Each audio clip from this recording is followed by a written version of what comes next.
묵상하신 말씀 잠시 나누신 갖도록 하겠습니다. 오늘 말씀은 하나의 가정으로 좀 시작을 해보려고 합니다. 만약이라고 하는 우리가 흔히 아마 이런 가정들은 여러 번 해보셨을 것 같은데요. 이런 가정을 한번 하나 해보겠습니다. 만약 여러분께 삶이 일주일밖에 남지 않았다면 오늘을 기점으로 해서요. 물론 그런 일은 없습니다. 가정입니다. 딱 일주일이 남았어요.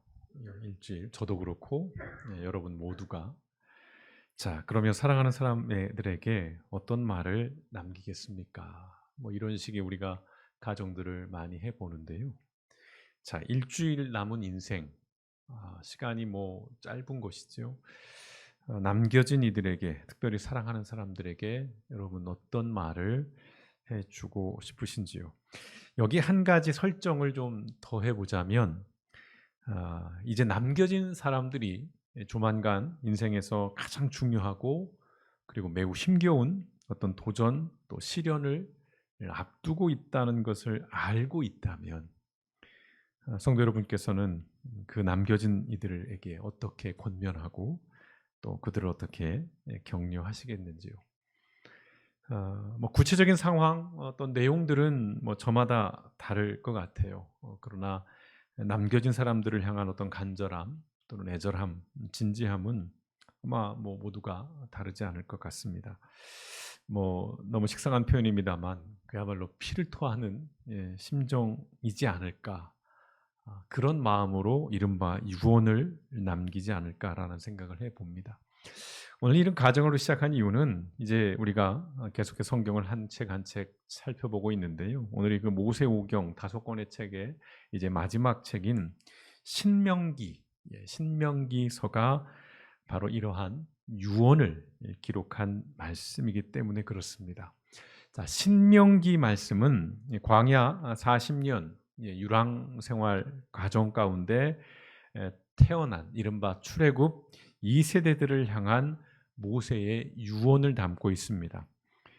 한자로 보면 이 신명이란 의미는 계명을 거듭 되풀이해서 알려준다라는 그런 의미를 가지고 있습니다. 요약하면 다시 주어진 계명이라고 그렇게 표현을 하는데요. 그래서 영어 성경 제목은 듀트로노미라고 하는 것인데 앞에 접두사를 보시면 우리가 듀스라고 하는 이런 단어 있잖아요. 2점 연속 나야 게임에서 이길 때 쓰는 그런 표현인데 거기서 나오는 그 우리와 같은 것입니다.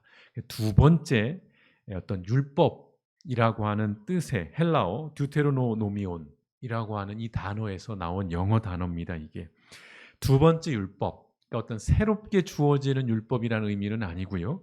이제 좀 설명을 해보자면 이 신명기서는 출애굽기부터 해서, 그러니까 출애굽의 그 역사부터 해서 이제 신의 산에 이르게 되고 거기서 하나님의 언약을 받고 우리가 아는 십계명을 받게 되고 그러면서 광야 40년을 걷게 되는 출애굽부터 민수기서에 기록된 이제 하나님의 율법들, 하나님의 말씀, 하나님의 명령들을 재차 강조하는 말씀을 담고 있습니다. 근데 율법에 대한 문자적인 반복이 아니라 똑같은 것을 그냥 문자적으로 다시 이야기해 주는 것이 아니라 이 신명기서의 특징 그리고 중요성은 뭐냐면 그 율법의 역사 그리고 그 의미를 해석해 주고 있다는 겁니다. 그래서 이 신명기서는 사실은 구약 성경에서 굉장히 중요한 위치를 차지하고 있습니다. 이스라엘의 그 아브라함과 맺은 언약으로 시작해서 이제 출애굽의 역사 또 신의 산의 그 언약까지 그 역사가 과연 무엇인지 그 의미가 어떤 것인지 하나님이 우리에게 주신 그 언약과 그 구체적인 율법의 내용 그 의미가 무엇인지를 해설해주는 해석해주는 그런 말씀이기 때문에 굉장히 신명기서는 신학에서도 비중 있게 다뤄지고 굉장히 또 어려운 그런 또 책이기도 한 것인데요.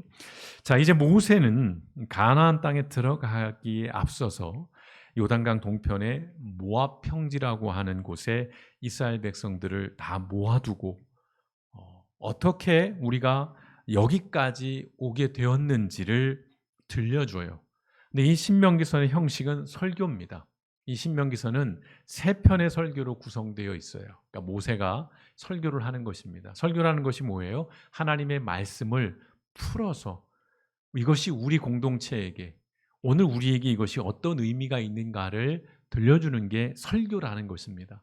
하나님의 말씀을 있는 그대로 그냥 문자적으로 전하는 것이 아니라 그 의미를 우리 시대에 맞게 적용해 주는 것이 설교인데, 이 세 편의 설교로 구성되어 있습니다. 이 설교를 통해서 모세는 하나님께서 이스라엘 백성들을 위해서 무엇을 행하셨는지를 가르쳐요. 그리고 그 과정에서 하나님께서 얼마나 큰 사랑과 은혜를 베풀어 주셨는지를 다시 상기시킵니다.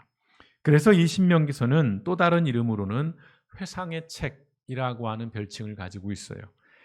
매우 타당하고 아주 적절한 이름이라고 생각됩니다. 자, 모세가 지난 그들의 역사를 회상하는 것은 크게 두 가지 의미입니다. 첫째는 그 역사의 의미를 해석하기 위함이에요. 역사적 사실보다 더 중요한 것은 저는 역사적 진실이라고 말씀드리고 싶어요.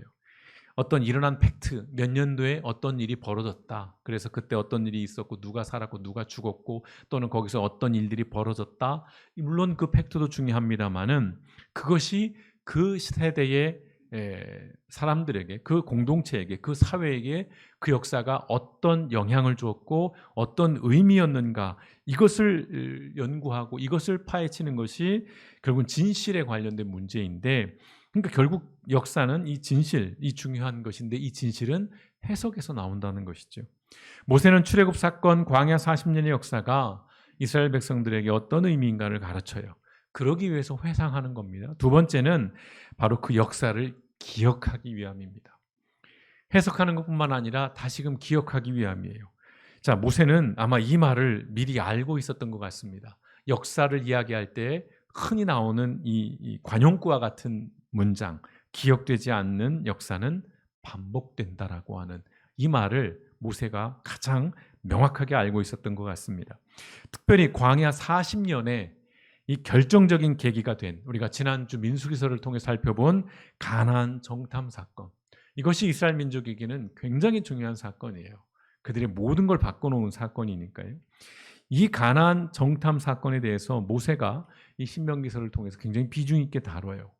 근데 모세의 강조점은 이것입니다. 한 문장으로 요약하면 절대 잊지 않도록 주의하라는 것입니다. 이제 가나안 땅에 들어가게 될, 본인은 못 들어갑니다. 그러나 이 출애굽 그 2세대들을 향해서 가나안 정탐 사건을 이야기해 주는 거예요. 그때 일어났던 일, 그 결과로서 무려 40년이라는 세월을 그들이 광야에서 보내게 되게 만들었던 그 역사, 그 사건을 절대 잊지 말라는 겁니다. 왜냐하면 거기에는 하나님의 준엄한 심판이 있었고 말씀이 있었고 또 하나님의 뜻이 있었기 때문이죠. 자, 이제 곧 출애굽 2세대들은 견고한 지인을 형성하고 있는 가나안 땅으로 들어가야 합니다. 가나안 땅은 무주공산의 땅이 아니에요. 이미 거기에는 7 족속들이 견고하게 저마다의 지인을 형성하고 있었습니다. 이제 이들은 치열한 전쟁을 앞두고 있어요. 무혈입성이 아닙니다. 하나님이 주시기로 한 땅이니까 그냥 우린 강 건너 들어가면 돼. 그게 아니에요. 이제 그 안에서 치열한 지난한 전쟁을 이제 이들이 앞두고 있습니다. 자, 그런데 모세는 이때 나이가 120세예요. 이제 죽음을 앞두고 있습니다. 모세는 이제 이스라엘 백성들과 더 이상 함께 할 수 없어요. 그리고 더 이상 지도자로서 그들을 이끌어갈 수도 없습니다. 또한 오랜 경험, 경륜, 지혜, 해안을 가지고 하나님과 이스라엘 백성들 사이에서 중보자로 또는 중재자로 그들 곁에서 도움을 줄 수가 없어요. 광야 40년의 역사를 보면 모세가 한 일이 뭐냐면 백성들의 소리를 하나님께 전달하는 일을 했고 하나님의 말씀을 백성들에게 전달하는 일, 그 중에 중재자 역할을 했어요. 이스라엘 백성들이 악을 행하면 모세가 하나님 앞에서 거래를 하죠. 한번 용서해 주십시오. 야, 얘들이 힘들어서 그래요. 하나님 조금만 봐주세요. 그러면 하나님이 그 모세의 중재, 모세의 중보로 그래, 그러면 내가 조금 한번 봐줄게, 눈 감아줄게, 뭐 이런 역사가 있는데 이제 더 이상 모세라고 하는 이 걸출한 지도자, 이 신뢰성 있는 지도자와 더 이상 이 출애굽 2세대가 함께할 수 없는 겁니다. 그러니까 모세의 입장에서 모세의 마음은 굉장히 다급하고 굉장히 타들어가고 여러 가지 조급할 것 같습니다. 부모의 마음 같은 것이겠죠. 자, 그런 모세가 그들을 위해서 마지막으로 할 수 있는 일은 무엇일지, 또는 그들에게 마지막으로 해주고 싶은 말은 무엇일지를 생각해 보는 과정에서 그 핵심이 되는 말씀이 뭐냐면요, 바로 오늘 본문의 말씀입니다. 신명기 전체가 출애굽 2세대들을 향한 모세의 유언이지만 그 가운데에서도 핵심은 신명기 6장이에요. 이거 너무나도 유명한 말씀입니다. 신명기 6장 4절과 5절의 말씀 같이 한번 읽어보겠습니다. 시작. 이스라엘아 들으라. 우리 하나님 여호와는 오직 유일한 여호와이시니 너는 마음을 다하고 뜻을 다하고 힘을 다하여 내 하나님 여호와를 사랑하라. 아멘. 이게 모세의 핵심이에요. 자기는 이제 곧 죽습니다. 가나안 땅에 들어가지 못해요. 이제 경험이 일천한 출애굽 2세대들, 광야에서 태어난 그들이 이제 가나안 부족들과 전쟁을 치르면서 약속의 땅으로 들어가야 돼요. 그런 그들에게 모세가 집약해서 하고 싶은 말씀이 딱 이 두 구절에 있는 거예요. 시작을 어떻게 합니까? 이스라엘아 들으라.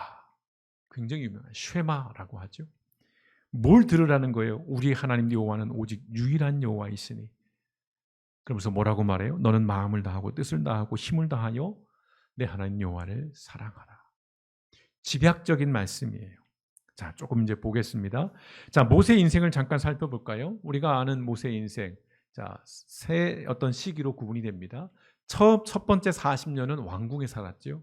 예, 이집트의 왕자로서 살았습니다. 그리고 두 번째 40년은 살인을 저지르고 광야로 쫓겨가서 이제 양치기를 하면서 아주 무명의 삶을 그가 살게 됩니다. 그리고 마지막 40년이 광야 40년의 지도자로서 출애굽 이후에 40년간 이스라엘 민족의 지도자의 삶을 살았습니다. 정말 파란만장한 삶을 산 모세지요. 뿐만 아니라 하나님의 관계에서도 살펴보자면 하나님과 대면할 정도의, 여러분 구약시대에 하나님과 대면하면 죽습니다. 그러나 모세는 하나님과 대면하면서 아주 친밀한 교제를 나눈 그런 경험과 체험이 매우 많았던 그런 사람입니다. 그런 모세가 바로 오늘 이 신명기 6장 4절과 5절 이 말씀은 그의 120년의 삶의 그 역사를 통해서 모세가 궁극적으로 도달한 결론이에요. 물론 이 말씀은 하나님께서 모세에게 주신 깨달음이죠. 본질적으로는. 자, 모세는 이스라엘 백성들에게 들으라라고 하는 선포로 말씀을 시작합니다. 신명기 전체에서 이 들으라라고 하는 명령이 50회 이상 등장을 합니다. 굉장히 반복적으로 등장을 해요. 자, 하나님은 본질적으로 말씀하시는 분이에요. 우주 만물을 말씀으로 창조하셨어요. 빛이 있으라 하시니 빛이 있었고요. 말씀이에요. 말씀하시는 분. 그러니까 사람은 그렇다면 어떤 존재일까요? 본질적으로 그 하나님의 말씀을 듣는 존재입니다. 하나님은 말씀하시는 분이고 사람은 그 말씀을 듣는 존재예요. 그래서 자주 말씀드렸습니다. 우리는 본질상 수동적인 존재예요. 세상에서 이런 자기 개발서에서 수없이 능동적인 삶을 살아라, 적극적인 삶을 살아라, 틀린 말은 아니에요. 그러나 본질적으로 우리가 누구인가라고 생각할 때의 그 근원은 우리는 수동적인 존재예요. 자존하지 않았다는 말씀을 여러 번 드렸어요. 우리는 스스로 존재한 자가 아니에요. 우리는 피조물입니다. 창조주에 의해서 우리는 수동적으로 존재하게 된 그 본질을 우리는 잊어서는 안 되는 것이죠. 자, 그래서요, 믿음의 삶이라는 것은 그 기본은 듣는 것이에요. 믿음은 하나님의 음성, 즉 하나님의 말씀을 듣는 것에서 출발합니다. 자, 듣는 것이라고 하는 사전적 의미를 세 가지의 어떤 의미로서 여러분에게 지금 풀어 말씀을 드리는데요. 일단은 듣는 거예요. 소리를 듣는 것처럼 듣는 것입니다. 또한 듣는다는 것의 의미는 뭐냐면 제대로 움직인다는 것이에요. 잘 들어 라고 하는 거. 야, 이 기계가 잘 들어 하면 잘 기능하고 있다라는 거잖아요. 그러니까 제대로 움직인다는 것이에요. 따라 들으라는 이 말씀은 이제 소리로서 그냥 귀로 듣는 것이 아니라 그 귀로 들은 말씀을 어떻게 해요? 이제 행함으로, 삶으로 살아내라는 것입니다. 다른 말씀으로는 순종하라는 것이에요. 모세가 신명기를 통해서 출애굽 2세대들에게 강조하고 또 강조했던 게 뭐냐면 하나님의 말씀 앞에 순종하라는 것입니다. 가나안 정복 사건에서 그들이 잘못했던 가장 본질이 뭐였어요? 하나님의 말씀을 거역했다는 것이에요. 순종하지 않았다는 것. 모세는 거기서 그 사건을 통해서 다시 한번 뼈저리게 이 사실을 체험한 거예요. 그래서 순종하라고 얘기하는 것입니다. 세 번째로 듣는다는 것은 제대로 반응한다는 것입니다. 우리가 어떤 아팠을 때 약을 먹어요. 그럼 그 약이 잘 들어. 그럼 뭐예요? 그 약이 그 병에 제대로 반응하고 있다는 거잖아요. 효과가 나타나고 있다는 것이잖아요. 자, 잘 듣는다고 그때 우리가 표현합니다. 이처럼 들으라는 말은, 이 말씀은 자, 듣고 순종해서 어디까지 가라는 거냐면 선한 열매를 맺으라는 것입니다. 우리의 신앙은 이 단계를 거쳐가야 돼요. 이게 유기적으로 연결이 돼야 돼요. 믿음의 삶이라는 것은 듣고 그 말씀에 순종함으로 선한 열매를 맺기까지 나가는 것. 이것이 바로 믿음의 삶의 전체적인 과정인데요. 자, 다시 말씀드립니다. 눈과 귀로 하나님의 말씀을 듣고 들은 말씀에 순종해서 삶으로 살아내고 그 살아낸 말씀을 통해서 우리가 우리의 삶에서 선한 열매를 맺는 이 삶이 바른 삶이고 이 삶이 건강한 믿음의 삶인 것이고 본질적으로 이것이 하나님의 사람의 삶의 방식인 것입니다.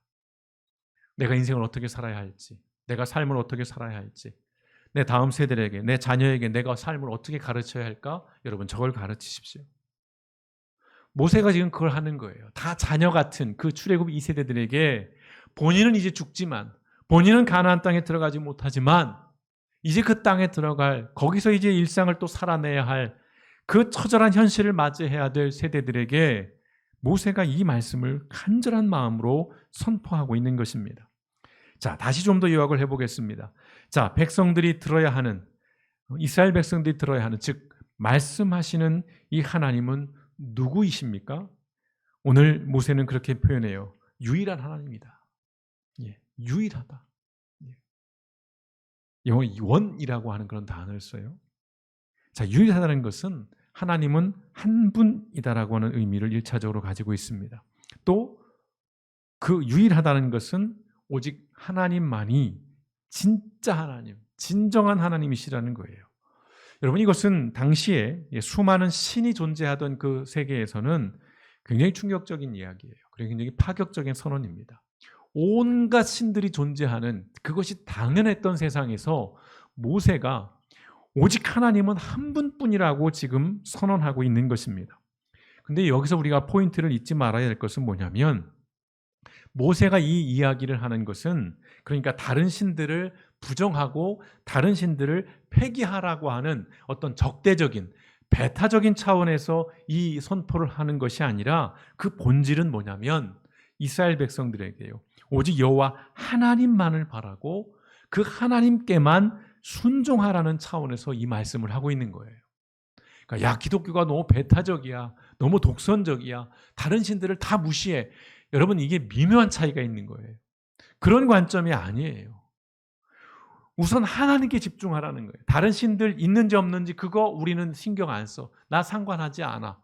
우리가 해야 될 건 뭐냐? 그 신들이 진짜냐 아니냐, 몇 명이나 있냐, 얼마나 있냐, 그 신이 우리가 믿는 하나님보다 더 힘이 세냐, 능력이 있느냐, 이런 거 관심 두지 말고 먼저 그 하나님께 집중하라는 거예요. 거기 순종하라는 그런 말씀입니다. 그리고 여기에는 이런 것들이 있는 것이죠. 부차적으로 다른 신들은 우상이라는 거예요. 자, 우상은 뭐예요? 본질상 나를 위해 존재하는 것들입니다. 왜 돌무더기를 쌓습니까? 왜 성황당을 만들어요? 왜 큰 거대한 석상을 만들고 웬 큰 그런 금신상들을 왜 세웁니까? 무엇을 위해 세워요? 그 신을 위해서 세웁니까? 아니요. 겉으로 보여지는 것은 신을 섬기기 위해서지만 실질적인 것은 뭐예요? 나를 위한 겁니다. 우리 가정을 위한 거예요. 우리 공동체를 위한 거잖아요. 길흉화복. 우상이라는 것은 결국 나를 위해 존재하는, 그래서 우상이라고 말하는 것입니다. 반면 하나님은요. 하나님은 나를 존재하게 하는 분입니다. 굉장히 큰 차이입니다. 우리에겐 수많은 우상이 있어요. 그래서 흔히 말씀드리잖아요. 배우자가 우상일 수도 있고 내 자식이 우상일 수도 있고 뭐 돈이 우상인 건 말할 것도 없고요. 내 학벌이나 내 경력이나 내 배경이나 내 자존심이나 모든 것이 다 우상이 될 수 있어요. 왜요? 나를 위해서 존재하는 것들이니까. 그러나 하나님은 어떤 존재냐? 나를 존재하게 하시는 분이에요. 있는 모습 그대로뿐만 아니라 나를 원래 그대로의 모습으로 존재케 하시는 분. 자, 모세의 가르침은 그런 의미에서 하나님을 나를 위해 존재하는 우상으로 만들지 말라는 거예요. 그럼 뭐예요? 나를 존재하게 하신 만물의 창조주의자, 주권자로 인정하라는 것입니다. 가나안 정탐 사건에서 이들이 가장 크게 실패했던 부분이 이 부분이잖아요. 하나님을 주권자로 인정하지 않는 것이에요. 하나님이 만물의 창조자로 인정하지 않는 거예요. 가나안 땅을 봤더니 거기 있는 사람들은 우리보다 훨씬 덩치도 크고 우리가 도저히 그들을 이길 수 없다라는 생각을 하는 거잖아요. 거기에는 하나님이 없었어요. 모세는 이야기합니다. 오직 하나님께만 철저하게 순종하라는 거예요. 자, 그런 하나님께 어떻게 하라고요? 그것이 바로 이제 하나님을 사랑하라는 거예요. 어떻게 해요? 오늘 말씀에 보면 마음을 다하고 뜻을 다하고 힘을 다하여서, 한자로 보자면 전심, 전력입니다. 전심과 전력으로 하나님을 사랑하라는 것입니다. 이 말씀이 우리에게 익숙하죠? 누가 하신 말씀이죠? 예수님께서 하나님의 그 율법, 구약에 온 율법을 요약하시면서 그 율법의 정신으로 두 가지로 제안하신 게 바로 이 말씀에 기초한 것이에요.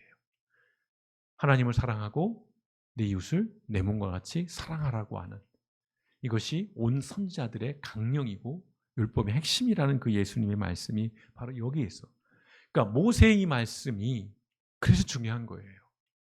신약에서 예수님께서 하나님의 말씀, 하나님의 율법을 요약했을 때 동일한 말씀으로 하시는 거거든요.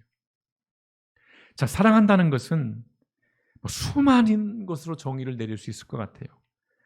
근데 지금 이런 표현을 해보고 싶습니다. 사랑한다는 것은 열정적인 관심과 깊은 이해입니다. 열정적인 관심과 깊은 이해. 오늘 말씀이 있잖아요. 전심, 전력이에요. 자, 그러기 위해서는 우리가 눈으로 보고 귀로 듣고 입으로 말해야 하는 것입니다. 이것을 우리는 묵상과 기도라고 표현을 하는 것입니다. 하나님을 사랑한다는 것, 막 하트 뿅뿅 날리고 무슨 막 이런 거 하고 이런 거 하고 요즘 이렇게 유행하는 그게 아니고 묵상과 기도입니다. 하나님의 말씀을 묵상하고 그 말씀에 반응하며 기도하는 것. 여러분, 이게 하나님을 사랑하라는 것의 본질이에요. 모세가 전심과 전력을 다해서 이스라엘 백성들에게 하나님을 사랑하라는 말이 무슨 1000번 제사를 드리고 금식기도를 40일을 몇 번씩을 반복하고 잠을 안 자고 뭘 하라는 게 아니라 하나님의 그 말씀을 깊이 묵상하고 듣는 거죠. 그리고 기도, 하나님과 대화하라는 것입니다. 이게 하나님 사랑하는 겁니다. 즉 하나님을 사랑한다는 것은 말씀을 읽고 헤아리며 대화하는 것입니다. 이것이 없으면 여러분 사랑하지 않는 것입니다. 하나님 사랑하지 않는 거예요. 또한 하나님을 사랑한다는 것은 뭡니까? 하나님의 성품을 배우고 그 성품을 닮아가고 그 성품을 살아내는 것입니다. 사랑하면 닮는다고 하잖아요. 최소한 적어도 닮아가기 위해서 노력해야 하는 것이에요. 그래야 사랑한다고 말할 수 있는 것입니다. 또한 사랑한다는 것은 하나님이 싫어하는 것을 싫어하는 거예요. 반면 하나님이 사랑하는 것을 사랑하는 것입니다. 하나님이 가장 싫어하는 건 뭡니까? 우상숭배예요. 하나님은 우상숭배를 싫어합니다. 또한 하나님은 불순종하는 것을 싫어합니다. 그것은 하나님을 부정하는 것이기 때문에 그래요. 우상숭배와 불순종은 본질상 하나님을 부정하는 것이에요. 뿐만 아니라 이게 또 중요합니다. 하나님이 왜 우상숭배를 싫어하고 하나님이 왜 불순종을 싫어하시느냐? 이것은 사람이 스스로를 파괴하는 일이기 때문에 그렇습니다. 나를 위해서 존재하는 그 우상들을 섬기면 내가 잘 될 것 같지만 나를 죽이는 겁니다. 불순종해서 내가 원하는 대로, 내가 가고 싶은 대로, 내가 하고 싶은 내 욕망에 따라 살아가면 행복할 것 같지만 여러분 그것은 나를 파멸의 길로 인도하는 거예요. 그래서 하나님은 이걸 싫어합니다. 질투심이 많고 관종이셔서 나만 바라봐. 넌 바람 피면 안 돼. 난 펴도 돼. 이게 아니고 그런 차원에서 하는 말씀이 아니라 우리가 무너지는 것, 우리가 파괴되기 때문에 하나님은 그걸 싫어하시는 겁니다. 우상숭배와 불순종의 핵심은 자기중심성이에요. 수없이 말씀드립니다. 이게 죄의 본질이에요. 아담과 하와가 죄를 저질러서 결과가 뭡니까? 스스로가 깨져버렸잖아요. 관계가 깨져버렸잖아요. 자신들의 삶의 터전이 무너져 버렸잖아요. 그뿐입니까? 다른 사람들까지. 창세기 11장까지의 역사가 무슨 역사라고요? 어떻게 하나님이 만드신 그 조화롭고 아름다운 세상이, 그리고 어떻게 하나님 보시기에 좋았던 그 사람이 망가지고 무너지고 깨어지는지, 죄의 확산성, 이것에 대한 이야기라고 말씀을 드렸습니다. 죄라는 것은 자신도 죽이고 남도 죽이는 거예요. 그래서 하나님이 싫어하시는 겁니다. 하나님은 당신이 주신 세상과 사람을 사랑하십니다. 이건 명확한 거예요. 그러면 우리도 세상과 사람을 사랑해야 하는 것입니다. 다시 말씀드립니다. 그래서 예수님께서 율법의 완성으로 하나님을 사랑하고 내 이웃을 내 자신같이 사랑하라고 말씀하셨어요. 왜 그렇습니까? 왜 그래요? 우리를 천국 가게 하기 위해서요? 우리를 어떤 경건한 어떤 기독교인, 신앙인 이거 만들려고요? 아니죠. 가장 본질적인 것입니다. 그래야만이 나도 살고 남도 살고 결국 이 세상이 하나님이 원래 디자인했던 그 모습으로 회복될 수 있기 때문에 그런 것입니다. 여러분, 굉장히 중요한 포인트를 말씀을 드리고 있습니다. 감정에 대한 이야기만 드리는 게 아니에요. 어떤 달달한 이야기를 드리는 것이 아닙니다. 여러분이 세상에 관심을 갖고 세상 돌아가는 일에 둔 부릅뜨고 지켜봐야 되는 일은 저 사람이 정치적이어서, 저 사람이 굉장히 오지랖이 넓어서가 아니라 하나님이 관심을 두고 있기 때문에 그러하다는 것입니다. 모세는 출애굽 2세대만이 아니라 오고 가는 모든 세대에게 이 가르침을 전할 것을 명령합니다. 부지런히 가르치라는 거예요. 이마에 붙이고 문설주, 문 기둥에 붙여놓고, 그래서 더러 말씀드렸죠. 지금도 이스라엘 사람들은 여기에 이만한 그 말씀 상자를 메고 다닙니다. 거기에 이 신명기 6장 4절과 5절 말씀, 쉐마라고 하는 그 말씀에 쪽지가 담겨 있어요. 그리고 집 틀에 오고 갈 때 우리는 문패를 달아놓거나 교패를 달아놓지만 유대인들은 거기에 이 말씀함을 붙여놓고 나갈 때도 손을 터치하고 들어올 때도 손을 터치하는 거예요. 끊임없이 이 말씀을 본인도 상기하고 대대손손 다음 세대들에게, 오고 가는 세대들에게 이 말씀을 전하는 것입니다. 그래서 6절 그리고 7절 상반절이 이렇게 돼 있죠. 그리고 오늘 내가 여러분에게 전하는 이 말씀을 언제나 잊지 말고 여러분의 자녀들에게 부지런히 가르치십시오. 여러분, 신명기 말씀은 구약 신학의 핵심이라고 말씀을 드렸어요. 뿐만 아니라 우리 신앙의 본질을 담고 있습니다. 오늘 신명기 말씀은 출애굽 2세대에게 한정적으로 주신 말씀이 아니라 오늘을 살아가고 있는, 2023년을 살아가고 있는 저와 여러분, 우리 세대 그리고 우리의 다음 세대들을 향한 가르침이라는 사실을 우리는 기억했으면 좋겠습니다. 오늘 말씀은 하나의 가정으로 시작을 했어요. 만약 우리의 삶이 일주일밖에 남지 않았다면 여러분은 사랑하는 사람들에게 어떤 말씀을 남기겠는가라고 하는 가정으로 시작을 했어요. 유언이라는 것, 죽음 앞에서 남기는 말입니다만은 이 가정은 사실은 우리 모두가 이미 맞이하게 될 정해진 현실이기도 해요. 시점의 차이만 있을 따름이고요. 자, 죽음 앞에서 남기는 유언, 그러나 이것은 다시 곰곰이 생각해 보면 우리의 삶을 통해서 아직 살아있을 때에 우리가 살아가고 있는 그 삶을 통해서 미리 보여주고 가르쳐야 하는 말이 바로 유언이라는 것입니다. 죽음의 순간에 짠 하고 나오지 않아요. 일상의 삶에서 내가 하는 말과 행동, 사소한 그 말과 행동은 마치 시줄과 날줄로 직조되는 천 조각처럼 그렇게 천이 만들어지잖아요. 그렇게 우리의 삶을 직조해 나가는 것입니다. 이미도 여러분은 수없이 많은 삶의 천을 직조하고 있고 왔고 앞으로도 그렇게 하실 거예요. 여러분이 하는 말과 여러분의 행동들이. 자, 우리의 삶은 그런 의미에서 언젠가 써내려갈 이 유언의 낱말과 이 문장을 만들어가는 시간이라고 말씀드릴 수 있을 것 같아요.